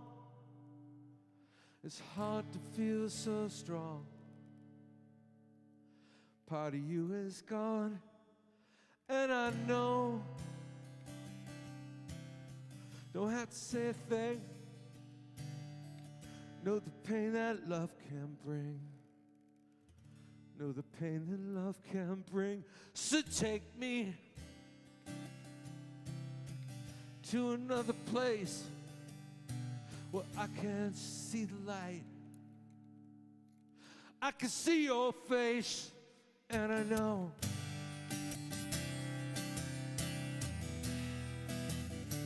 I gotta let it go.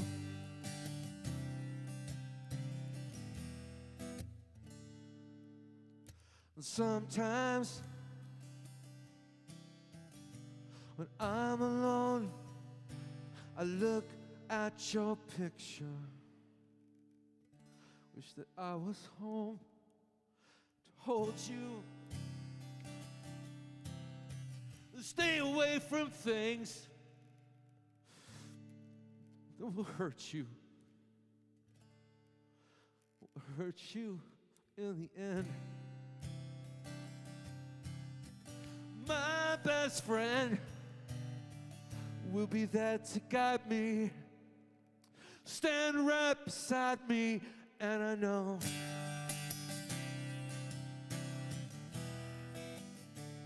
gotta let it go.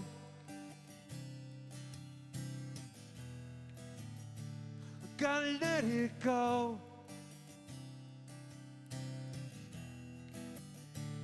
Gotta let it go.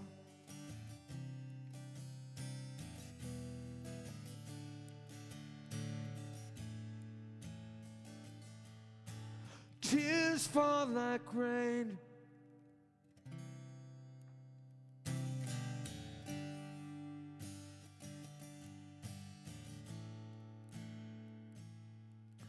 And I can feel your pain.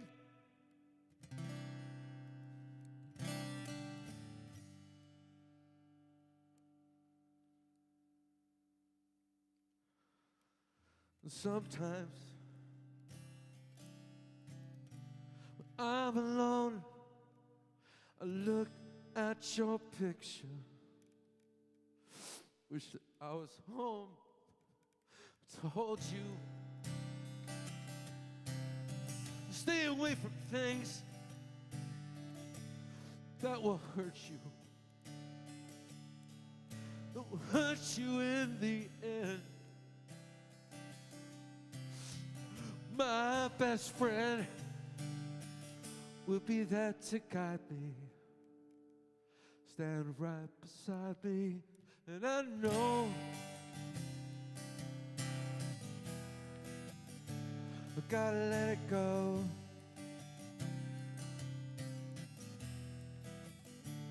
Gotta let it go.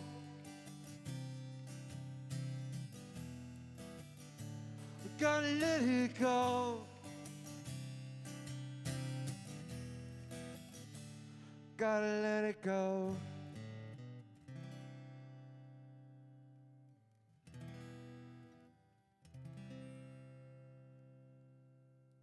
Love you, Vinny.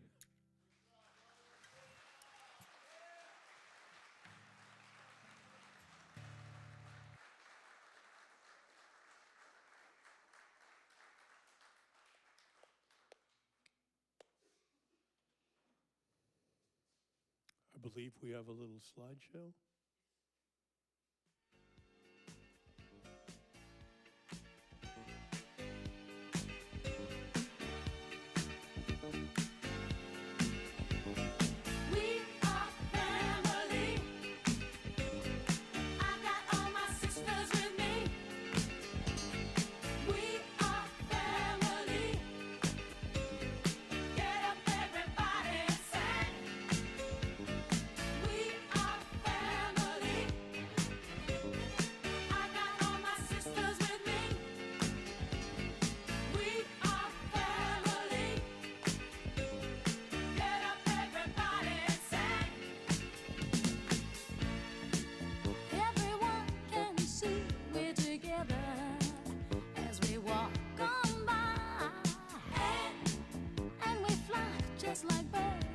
Family.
just like birds of a feather. I won't tell no lie. All of the people around us, they say, can they be that close? Just let me state for the record, we're giving love in a family dose. We are family. Hey, I got all my sisters with me. We are family. Get up, everybody, and sing. Sing it to me. We are family. I got all my sisters with me. We are family. Get up, everybody, and sing. Living life is fun, and we've just begun to get our share of this world's delight. High hopes we have for the future and our goals in sight. We know we don't get depressed. Here's what we call our golden rule. Have faith in you and the things you do. You won't go wrong. Oh no, this is our family jewel. We are family. Sing it to me. I got all my sisters with me. Sing it to me. We are family. I can hear you, y'all. Get up, everybody, and sing. Ooh, we have faith in you and the things you do. Hey, hey, I got all my sisters with me. We are family. Get up, y'all. Get up, everybody, and sing. Hey, hey, we are family. I got my sisters with me. I got all my sisters with me. Everybody, we are family.